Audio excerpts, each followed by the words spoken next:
마태복음 16장 13절로 16절입니다. 말씀을 찾아보시기 바랍니다.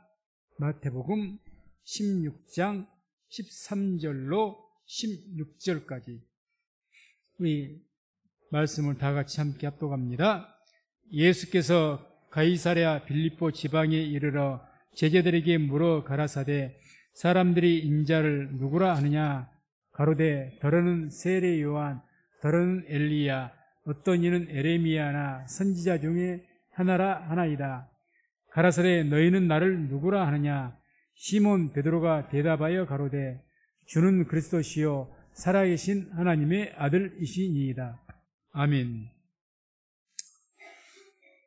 오늘 말씀을 중심으로 해서 너희는 나를 누구라 하느냐 이런 제목으로 말씀을 선포하도록 하겠습니다.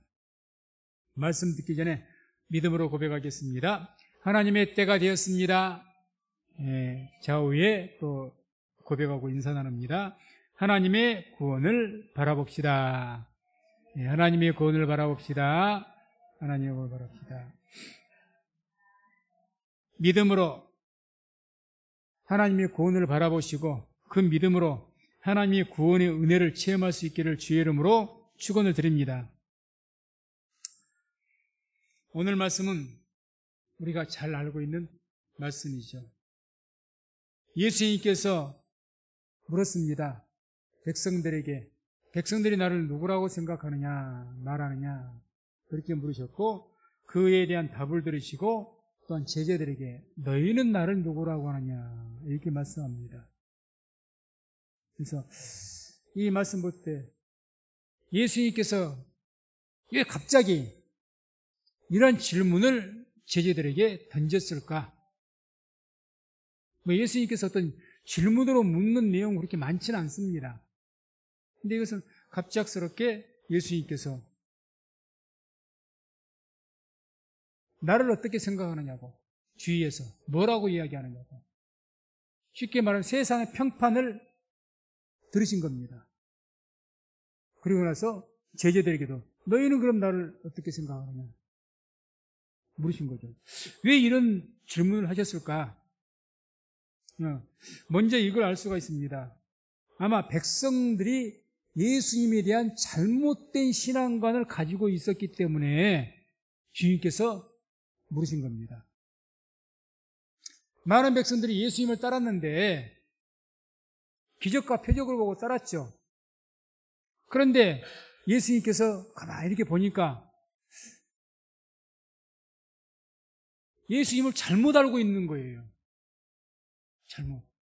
그래서 역시 예수님께서 백성들이 나를 뭐라고 하느냐 하고 물었더니 이렇게 답을 하지 않습니까? 14절 보면 가로되 더러는 세례 요한 더러는 엘리야 어떤 이는 에레미야나 선지자 중 하나라 하나이다. 세례 요한은 죽었죠. 헤롯에 의해서. 그 세례 요한의 죽은 영이 부활해서 나타난 분이 예수입니다. 이건 무슨 얼토당토하는 말입니까 이게? 또 어떤 에레미야나 선지자 엘리야 하도 표적과 기적을 많이 일으키시니까 그런 능력이 있으시니까 그 엘리야와 같은 능력 있는 선지자다. 한마디로 이 백성들이 예수님에게 보는 시각이 가장 다른데 예수님에 대해서 정확하게 모르고 있는 거예요. 모르고 있는 겁니다. 예수님은 죽었다가 다시 살아난 세례 요한은 더더욱 아니고 이건 말도 안 되는 얼토당토 않는 소리고 선지자 엘리야와 같은 선지자 능력을 많이 일으키는 잘 모르면 그렇게 오해할 수도 있겠죠. 그러나 그런 선지자도 아니십니다. 예수님은 사람이 아닌 하나님의 아들이십니다. 다르죠. 그래서 그들이 예수님에 대해 생각하기 신앙관이죠. 그리고 예수님을 어떻게 알고 어떻게 믿느냐 이건 대단히 중요한 일입니다. 신앙의 생명이죠. 예수님에 대해서 잘못 안다면 잘못 믿는 것이고 잘못 믿는 믿음이 하나님과 무슨 관계가 있겠습니까? 잘못 믿는 믿음이 우리의 영혼을 구원하고 우리가 하나님의 자녀가 되게 하겠습니까? 그렇지 않습니다. 올바른 믿음이 우리의 영혼을 구원할 것이고 올바른 믿음이 우리를 하나님의 자녀가 되게 할 줄로 믿습니다. 그래서 예수님에 대한 올바른 신앙관이 중요한데, 아니, 따라다니기는 열심히 따라다녀요. 기적을 보니까. 그런데 예수님에 대해서는 정작 엉뚱하게 알고 있는 겁니다. 오늘날 현실 속에서도 그런 일들이 많죠. 세상은 지금도, 그래도 지금 교회는 예수님이 하나님의 아들이신 것을 공개적으로 고백을 하니까 그렇게 믿고 있는데, 이 부분에 대해서는 뭐 거의 특별한 경우 외에는 뭐 교회 다니시고 또 신앙생활 하신 분들은 예수님이 하나님의 아들이신 것을 다 신앙으로 지금 고백하고 있지 않습니까? 잘못되진 않는데, 세상은요 지금도 예수를 3대 성인 중에 한 분이라고 합니다. 자기들이 예수를 안 믿으니까 그래도 예수님 높이 쳐준 거예요. 그래서 3대 성인이 누굽니까? 예수, 그리고 석가 또는 공자, 또 어떤 경우는 마호메트라고도 하고, 이런 분들을 3대 성인이라고 일컬어 추앙합니다. 3대 성인 듣기는 참 좋은데 아무리 3대 성인이라 할지라도 그들이 인간이지 하나님의 아들은 아닙니다. 그게 잘못된 거죠. 그래서 세상은 지금도 예수를 3대 성인쯤으로, 혹이라도 교회를 다니면서 예수를 이쯤으로 생각한다면 그건 예수를 완전하게 잘못 믿고 있는 겁니다. 완전하게. 헛되게 믿고 있는 거죠. 그걸 알아야 되죠. 예수님은 다시 한번 말씀드리지만 사람이 아니라, 능력 있는 선지자나 이런 사람이 아니라 하나님의 아들이신 것을 믿습니다. 이게 우리의 고백이 돼야 돼요. 그리고 또 예수님께서 갑자기 이런 내가 누구냐? 나를 누구라고 생각하느냐? 갑자기 이런 질문을 하신 이유는, 두 번째로는 신앙에 대한 당시의 유대 종교 지도자들에 의한 신앙 교육이 잘못되어 있기 때문입니다. 가르치는 교훈이, 오늘날 같으면 목회자들이 말씀을 엉뚱하게 전하는 거예요. 설교를. 잘못된 가르침. 이게 팽배해져 갖고 오실 메시아에 대해서도 모르고 하나님의 신앙에 대해서도 잘못 가르치고 있는 거예요. 그래서 11절 12절입니다. 오늘 이 마태복음 16장인데 책을 폈으니까 한번 보시기 바랍니다. 11절 12절 보게 되면 이런 말씀이 나옵니다. 함께 읽습니다. 어찌 내 말한 것이 떡에 관함이 아닌 줄을 깨닫지 못하느냐? 오직 바리새인과 사두개인들의 누룩을 주의하라 하시니, 그제야 제자들이 떡의 누룩이 아니요 바리새인과 사두개인들의 교훈을 삼가라고 말씀하신 줄을 깨달으니라. 아멘. 지금 바리새인과 사두개인들은 누구를 말합니까? 당시의 종교 지도자들이고 오늘 같은 성직자들, 목회자들을 이야기합니다. 그들의 교훈을, 그들의 가르침을 주의하라고 하는 겁니다. 누룩이라는 것은 교훈이니까 가르침을 주의하라. 그럼 우리가 이제 이 말씀을 가지고 바리새인들의 교훈이 뭐가 잘못됐기에, 바리새인들은 흔히 말하면 율법사라고 이야기합니다. 율법사. 그래서 율법에 대해서 충실한 분들이죠, 어떻게 보면. 문자적으로. 이 율법사는, 이 바리새인들의 그 신화에 대한 가르침은 종교 형식에 아주 그것을 중시하는, 율법대로 모두 행하는, 종교 어떤 형식에 중시하는 그런 교훈을 가르쳤습니다. 예를 들면 정결례, 음식을 먹는데 정결법에 의해서 손을 씻지 않고 먹으면 예수님도 손 씻지 않고 음식을 제자들이 먹었다고 해서 막 항의하지 않습니까? 정결례, 이런 예법, 외식적인 그런 것들을 굉장히 중요시 여깁니다. 그렇게 예수님께서 그런 말씀 들으시고 뭐라고 하죠? 너희가 밖에서 너희 입으로 들어가는 것이 너희를 더럽게 하는 것이 아니라 너희 안에서 나오는 것이 너희를 더럽게 한다. 밖에서 음식을 먹는 것은 우리 배 안에서 다 소화가 돼서 배설될 뿐이다. 그러나 너희 안에 나오는 시기, 질투, 미움 이런 죄악된 것들이 입으로 나와가지고 너희를 더럽게 한다. 이렇게 교훈하셨죠. 그러니까 그런 것들 또는 뭐 안식일 날 잘하는 것처럼 안식일의 목적은 하나님께서 사람들, 죄의 백성들이 복 주시기 위해서 안식일을 제정하신 겁니다. 근데 그 안식일로 어떻게 합니까? 그걸로 비판하고 정죄하고 사람을 죽이는 거죠. 안식일 날 병 고쳤다고 날린 거예요. 병 고쳤다고. 왜? 문자적으로 형식, 그 의식에만 묶여 있는 거예요. 그것만 중시하는 겁니다. 그러니까 하나님 말씀에는 그 정신이라는 게 있는데, 본 정신이. 하나님의 그 율법의 모든 성경의 말씀에 가르치면 중요 정신이 핵심이 있는 겁니다. 그 뜻 안에는. 그 문자에 나타난 뭘 이렇게 하라, 뭐, 손에 뭐 율법을 매달아라, 이마에 붙여라. 이런 것들은 꼭 그렇게 붙여서 하는 것보다 더 중요한 것이 그에게 대한 말씀에 대한 정신을 이야기하는 거죠. 그래서 예수님께서 온 율법과 선지자의 강령이라고 하면서 딱 두 가지로 정리를 해버리잖아요. 첫째는 하나님을 사랑하는 것이고 이웃을 사랑하는 것이다. 이걸 율법으로 딱 정리를 해주신 거죠. 그 정신이죠, 정신. 근데 그런 율법의 말씀 안에 있는 정신은 어디로 가버리고 전부 외형적인 것만 치중했던 분들이 율법사들입니다. 그렇게 가르친 거예요. 금식 같은 경우에도 일주일에 한 번씩 금식을 해야 됩니다. 일주일에. 그 금식할 때 옷을 찢어야 되는 거예요. 재를 제위해서 그럼 머리를 풀고 산발하고. 그렇다 외형적인 형식들, 거룩한 옷을 입는 것, 긴 옷을 입는 것,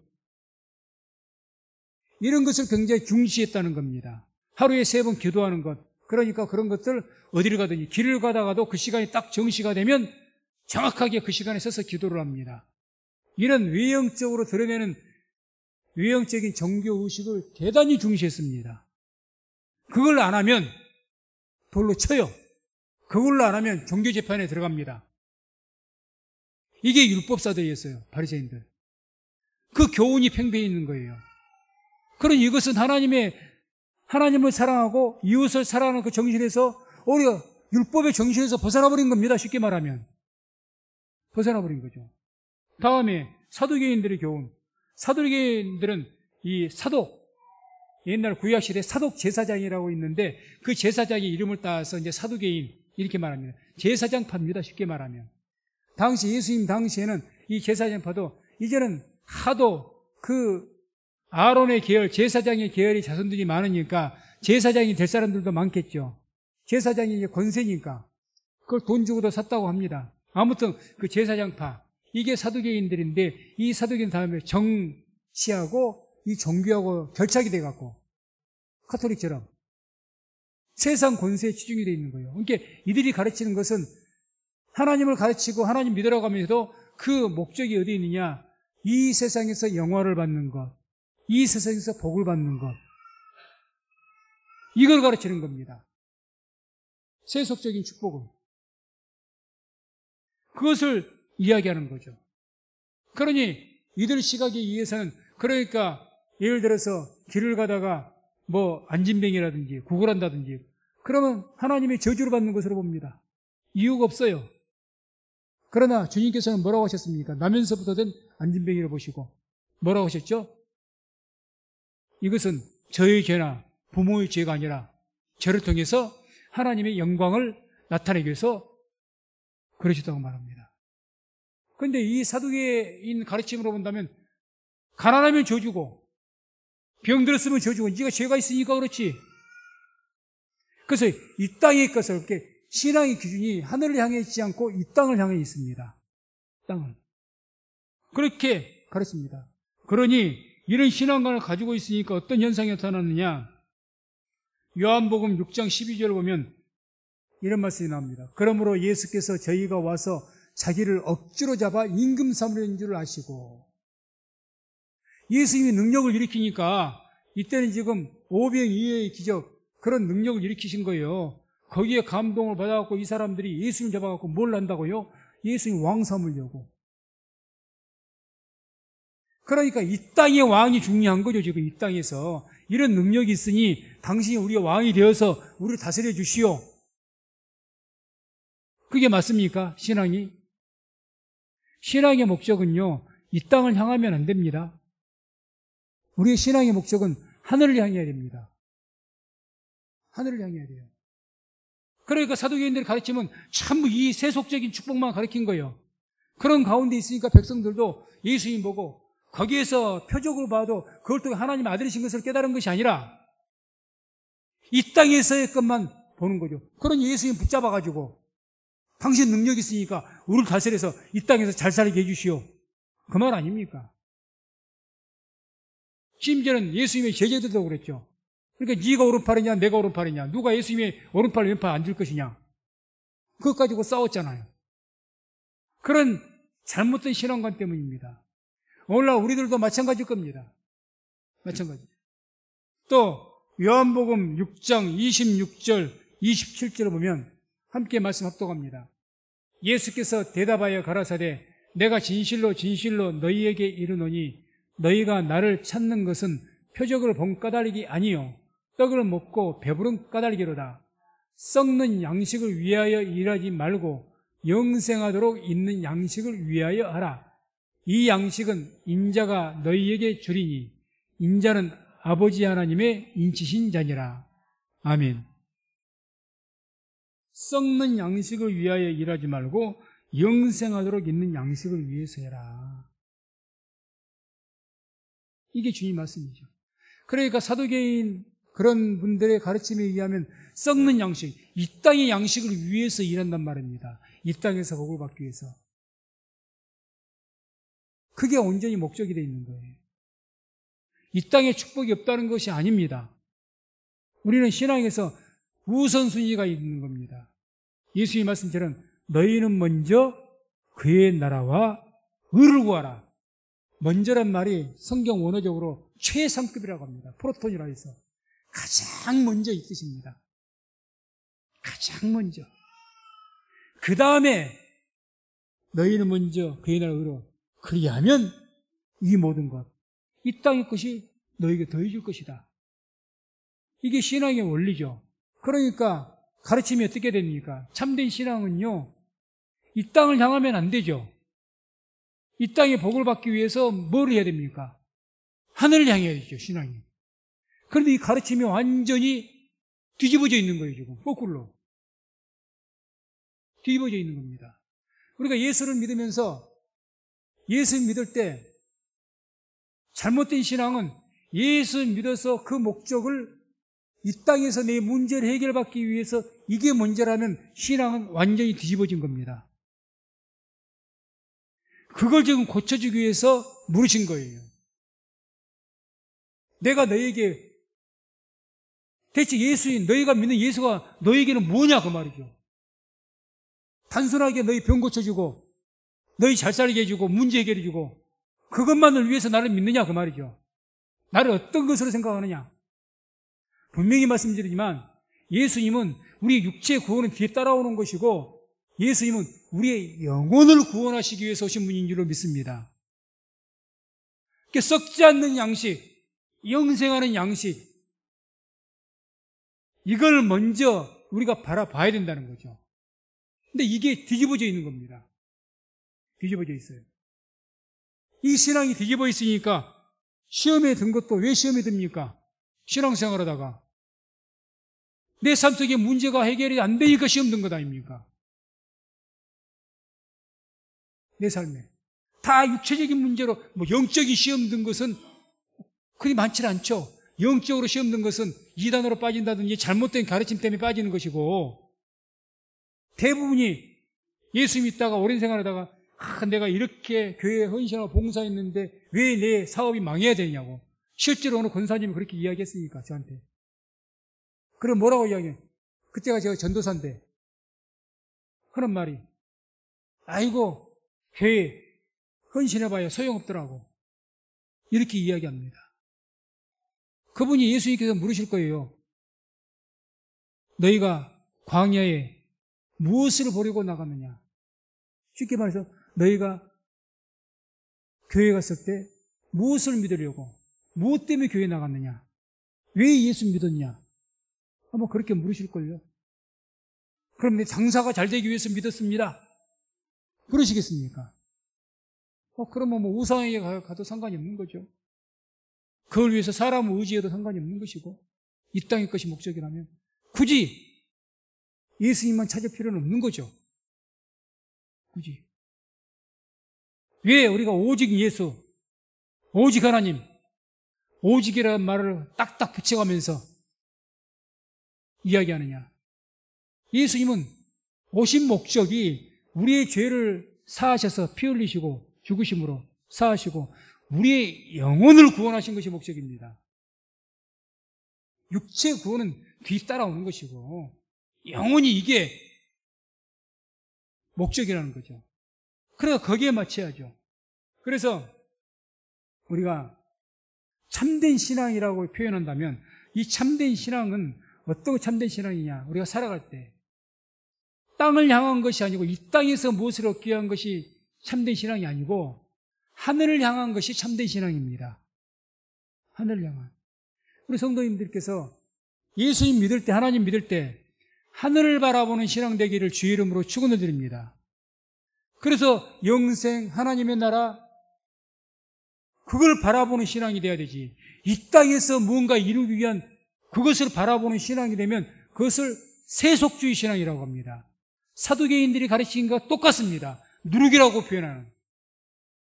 그렇기 때문에 이 외식하는 자들아 화 있을진저, 그 신앙에 대해서 7번이나 저주하잖아요. 7번이나. 그 신앙은 결국 어떻게 하겠습니까? 이 땅에서 복을 받으며 살지는 몰라도 영원은 구원받지 못하게 하니까. 이건 기가 막힐 일이죠. 예수님께서 피를 흘리시고 하나님의 아들로서 오셔가지고 이 땅에서 그 고통받으시고 죽으셨는데 고작 이 땅 잠깐 안개와 같은 그런 인생 잠깐 살아가면서 이것 조금 잘 살게 하기 위해서 예수님께서 죽으셨다고요? 예수님이 뒤로 자빠질 노릇이죠. 그렇지 않죠. 그래서 항상 우리가 예수님 믿을 때는 참된 신앙으로 믿는 것은 땅의 것을 향해서는 안 된다는 거죠. 내가 하늘을 바라보고 영적인 것을 향해서 하늘을 바라보고 신앙생활을 하다 보면 먼저 그의 나라와 의를 구하다 보면 그 외의 것은 주님께서 더해 줄 줄로 믿습니다. 그런 믿음으로 살아가야죠. 그래서 참된 신앙은 육체를 위한 것이 아니라 영혼을 위한 것이 되어야 됩니다. 영혼을. 우리의 영혼을 위해서. 그런 이런 신앙을, 참된 신앙을 가지게 되면 내 삶이 잘 살고 복을 받고 살고 있고 이것과는 별개로 자기 영혼을 위해서 고민하는 겁니다. 내 영혼을 위해서. 내 영혼을 위해서 고민하죠. 그래, 세속주의 신앙 가지면 먹고 사는데 지장이 없고 잘 살면 고민하겠습니까? 열심히 신앙생활할 이유도 못 느낄 것이고 열심히 기도할 이유도 못 느낄 겁니다. 성경을 열심히 읽을 생각도 갖지 않을 겁니다. 삶 속에 문제가 없는데 무슨 영적인 갈급함이 있겠습니까? 없어요. 신앙이 잘못되어 있는 것, 이것은 그 사람의 신앙을 완전히 변질시켜버리고 그 영혼을 망하게 만들어버립니다. 그러니까 무섭도록 저주한 거 7번이나 화 있을진저, 화 있을진저, 화 있을진저 계속해서 잘못된 교육이죠. 베드로전서 1장 7절 9절 우리 말씀 한번 찾아보겠습니다. 베드로전서 1장 7절과 9절 말씀을 찾습니다. 베드로전서 1장 7절부터 9절까지 말씀 함께 읽습니다.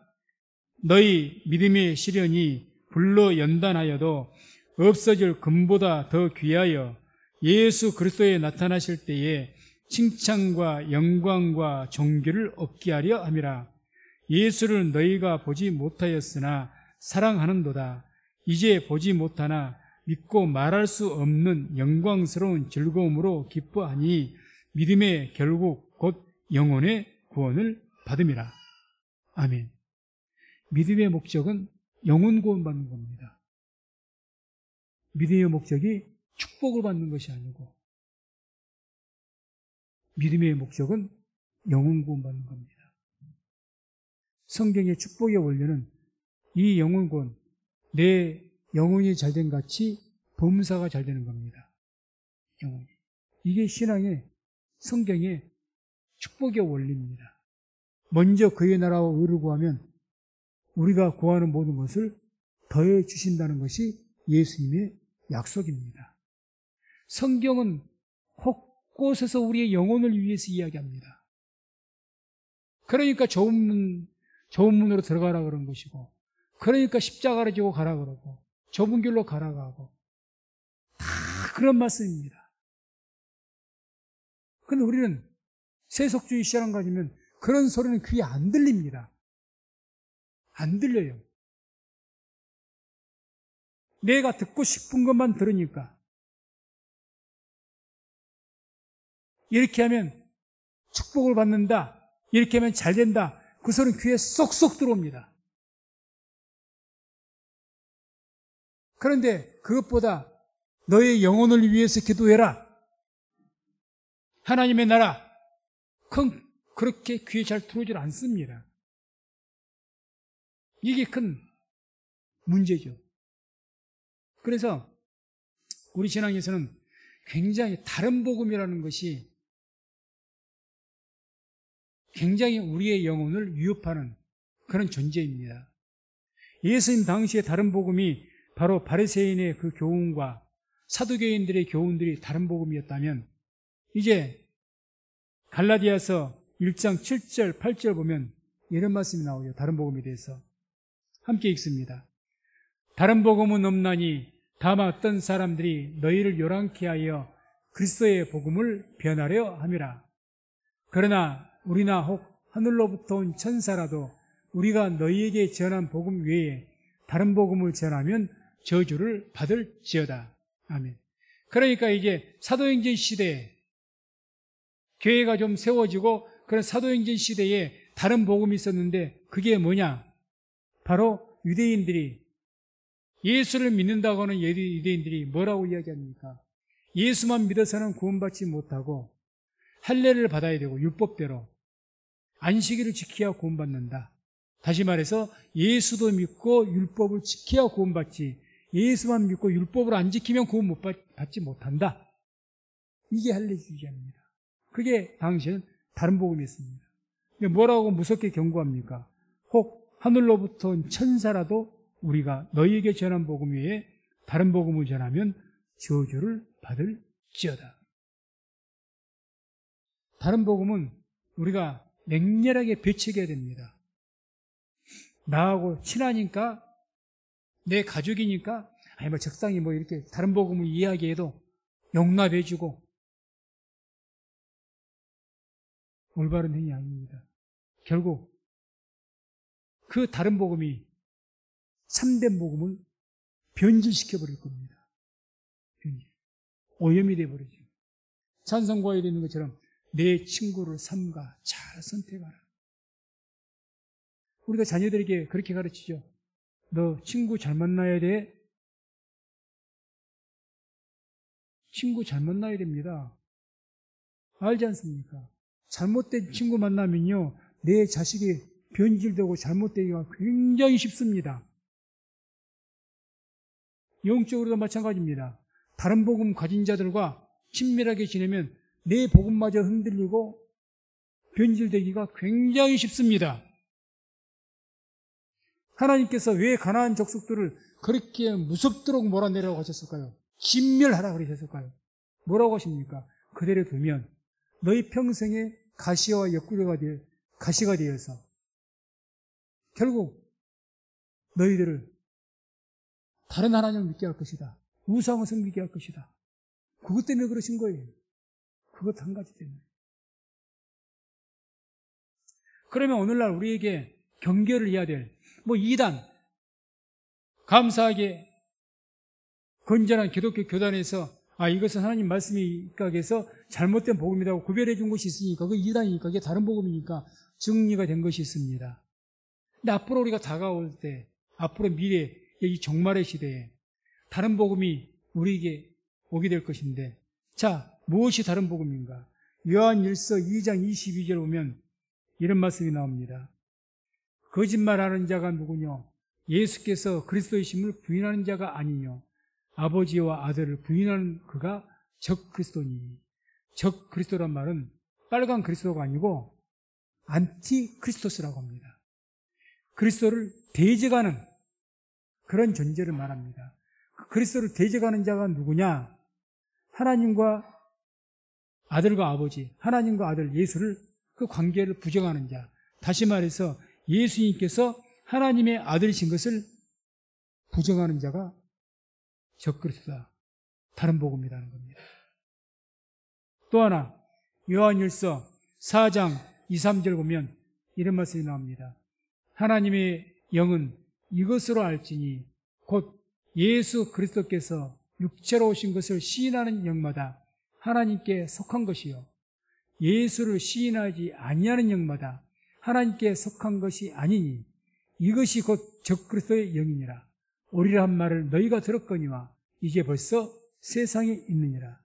다시 말해서 예수님께서 육체로 살과 피가 있는 말씀이 육체가 되시서 오신 그런 예수님을 부인합니다. 예수님께서 하나님이신 것을 인정을 하는데 사람은 아니라는 거죠. 두 가지죠. 예수님은 선지자와 같은 사람이고 능력 있는 사람이지 하나님이 아니라고 말하든지 그렇게 예수를 변질되게 이야기하는 거예요. 또는 예수님은 하나님이신데 육체를 입으시지는 않으셨다. 이렇게 예수에 대해서 잘못 가르치는 거죠. 예수에 대해서 확실하게 예수님은 사람이시기도 하지만 또한 하나님의 아들이신 줄로 믿습니다. 이게 우리 신앙의 고백이에요. 성경이 말씀한 겁니다. 그래서 예수님께서 하나님의 아들, 하나님이 아니시다? 그러면 하나님의 아들이신 분이 부활할 수가 있겠습니까? 부활이 없어져요. 예수님이 능력만 있는 선지자라면. 영성이 없어져 버립니다. 또 예수님이 사람 몸을 입지 않으셨다? 육체가 아니시다? 그러면 육체가 아니라면 그냥 하나님이시라면 예수께서 육체가 아니신데 영적 존재가 무슨 피가 있습니까? 피를 흘릴 이유가 없죠. 그냥 피 흘림이 없이는 죄사함이 없는데 우리가 죄사함 받지 못합니다. 마귀는 기가 막히게 얘기를 하는 거예요. 그러니까 마지막 때에 적그리스도가 예수 믿지 마, 하나님 믿지 마 이렇게 말하지 않습니다. 예수 믿어.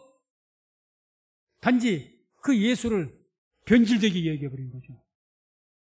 예수님 믿어. 그 예수님이 너희가 아는 것처럼 하나님 아니야. 위대한 선지자였어. 또는 예수님이 하나님이시지만 선지자, 위대한 선지자지만 하나님은 아니야. 뒤집어서 둘 중에 하나를 분해해버리는 거죠.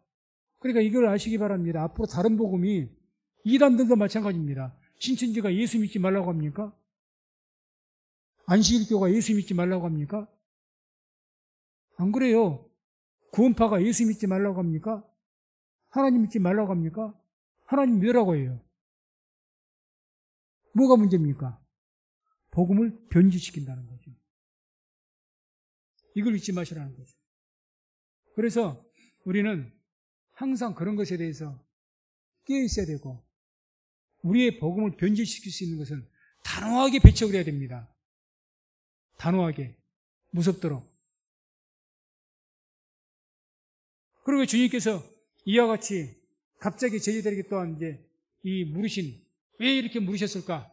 두 번째로 생각할 수 있는 것. 그 질문의 목적이 우리 개개인이 만난 예수. 그러니까 누가 뭐라고 예수를 뭐라고 하고 어떻게 믿고 가네. 내가 만난 예수, 너희가 만난 예수, 너희는 나를 누구라고 하냐 했습니까? 백성들은 그렇게 말을 했다. 근데 이제 제자들에게 묻는 거죠. 제자들에게. 베드로야, 요한아, 야고보야. 그럼 너는 나를 뭐라고 하느냐, 너는. 자, 우리 신앙생활에서 옆에 집사님이 예수님을 잘 믿어요. 그분이 말하는 예수가 아니라 내가 말하는 예수가 있어야 됩니다. 무슨 말인지 아시겠습니까? 내가 만난 예수님이 있어야 돼요. 아무리 저분이 간증을 들어서 내가 은혜를 받았어. 그분은 그분이 만난 예수입니다. 그분이 만난 예수가 내가 만난 예수가 될 수가 없어요. 그러니까 예수님이 백성들이 그렇게 말을 했다. 그럼 너는 나를 뭐라고 하냐, 너는. 그때 고백했던 것이 베드로의 고백이 너무 아름다운 고백이었기 때문에 귀엽게 칭찬하셨지만 중요한 것은 내가 만난 예수. 그래서 우리가 다른 사람이 만난 예수보다 우리 성도님들 한 분 한 분 자신들이 만난 예수 만난 체험 있기를 주의 이름으로 축원해 드립니다. 제가 지금 계속해서 청년들 제자 훈련하고 있는데 계속 강조한 게 그겁니다. 예수를 만나되 머리로 만나지 말아라. 머리로. 영으로 만나야 됩니다. 말씀을 듣다가 영적인 체험이 있어야 됩니다. 그러기를 간절히 기도하면서 지금 하고 있습니다. 기도하면서. 이번에도 목사님들 모임, 신학교 세우는데 교수 모임, 목사님들 모임을 장시간 이야기하면서 이제 자꾸 요즘 시대가 특히 젊은 세대일수록 신학자, 심지어는 대학 교수까지라도 가르침들이 문제가 많다. 문제가 많다. 그래서 이제 그 대표적으로 계시록에는 천년왕국이 말합니다. 한 번쯤은 들어보셨을 겁니다. 천년왕국. 성경대로만 우리가 보게 되면 천년왕국이 이 땅에 실제로 예수님이 공중에 재림하시고 이 땅에 천년 동안 다스린다는 내용이 계시록에 적혀 있습니다. 분명하게. 그런데 오늘날 많은 신학자들이 이 천년왕국을 무천년주의라고 해서 그 천년왕국이 다음에 임하는 것이 아니라 지금 이미 이 땅에 임해 있다는 겁니다. 영적인 천년왕국을 이야기하는 거예요. 그러니까 그런 분들은 예수님의 재림도 실질적으로 재림이 아니고 영적인 재림으로 말할까 이게 영재주의라고 해서 영적인 재림을 말하는 겁니다. 그러니까 이단들도 그런 사람들이 이단이요. 예수님이 영으로 재림해서 오셔갖고 내게 오셔갖고 그러니까 이마에가 나이가 보혜사니 뭐니 이런 헛소리를 하고 있는 겁니다. 그렇게 말하는 거예요. 그러니까 우리가 이야기를 그랬어요. 왜 이런 사태가 나타날까? 우리 한국교회 처음에 이렇게 신앙생활을 했던 분들은 그래도 어떻게 해서 부르짖고 기도하고 말씀으로 해갖고 체험적 신앙입니다. 쉽게 말하면. 뜨거운 마음에 그러니까 막 뜨거운 마음으로 머리로 만난 하나님이 아니라 머리로 만난 예수님이 아니라 가슴으로 만났고 영혼으로 만났단 말입니다. 이런 분들은 전부 성경을 그대로 믿습니다. 그대로 믿어요. 가감하지 않습니다. 변질 안 시킵니다. 성경대로 믿어요. 그런데 그렇게 만난 체험이 있어요. 머리로만 지식으로만 만나는 거예요. 그러다 보니까 머리로는 이해가 안 되잖아요. 이런 천년왕국 어떻게 있을까? 재림하신다고? 어떻게 그런 일이 있을 수가 있어? 구름을 타고 오신다고? 말도 안 되는 소리 한다고. 그러니까 구름이 머리로 이해가 안 되니까 어떻게 해석이든지 막 해서 억지로 베드로후서에 나오잖아요. 성경을 억지로 풀지 말라고. 억지로 풀어요. 성경에 답이 없어요. 아직. 억지로 풉니다. 머리로 풀려고 애를 씁니다. 머리로 만난 거죠. 머리로. 그러니까 예수님께서 너희가 나를 누구라고 하느냐? 그 말씀은 세제들이 3년 반을 예수님 따라다녔잖아요. 그러니 물은 거죠. 그래서 오늘 우리가 생각해 볼 것은 무엇보다 우리 성도님들이 말씀을 통해서 특별히 말씀을 떠난 신앙은 변질된 것이니까 말씀을 통해서 예수님 만날 수 있는 은혜와 체험이 있기를 바랍니다. 이걸 갈망해야 됩니다. 갈망해야 돼요. 그래서 예수 만난 체험이 있어도 좋고 없어도 좋다 살아가면서 절대 그렇지 않습니다. 예수 만난 체험이 있으면 그 사람의 신앙이 변질되기가 굉장히 쉽습니다. 유혹도 쉽게 받고. 예수 만난 체험이 있으면 확실한 게 있거든요. 누가 뭐라 해도 그러잖아요. 체험이 누가 뭐라고 해도 주님에 대해서 담대하게 이야기할 수가 있는데 그런 만난 체험이 있으니까 순간순간 흔들리는 것이고 침륜에 빠지는 거죠. 그래서 말씀을 맺습니다. 무엇보다 중요한 것은 내가 만난 예수님에 대한 신앙 고백입니다. 내가 만난 예수. 베드로가 이야기한 것처럼 가라사대 너희는 나를 누구로 하느냐? 시몬 베드로가 대답하여 가로되 주는 그리스도시요 살아계신 하나님의 아들이십니다. 내가 만난 주님은 그리스도시고 하나님의 아들이십니다. 그 말이죠. 근데 백성들은, 많은 사람들은 이렇게 고백합니까? 선지자다, 뭐 세례 요한이다. 베드로는 그 말에 대해서 아닙니다. 내가 알고 있고 내가 믿는 예수님은 그리스도시고 메시아이시고 하나님의 아들, 하나님이십니다. 이걸 지금 고백하고 있는 것 아닙니까? 그렇게 고백해야죠. 그래서 말씀했습니다. 말씀을 통해서 예수를 만난 체험이 온전한 구원을 이룹니다. 이 체험이 없으면 온전한 구원을 못 이룹니다. 하나님 만나는 것, 그 만난 체험하는 것을 사모하시기 바랍니다. 사모하세요. 어느 순간 언제 갑자기 내게 어떤 말씀이 내 영혼을 파고들지 모르겠지만 그런 게 있어야 됩니다. 뭔가가 나를 막 확 사로잡아 버리는. 그래서 말씀을 통해서 예수를 만나시고 그 예수 만난 그 체험을 통해서 어떤 유혹에도 흔들리지 않고 그 믿음의 확신 가운데 살아가는 우리 모든 성도님 되시기를 주의 이름으로 축원을 드립니다.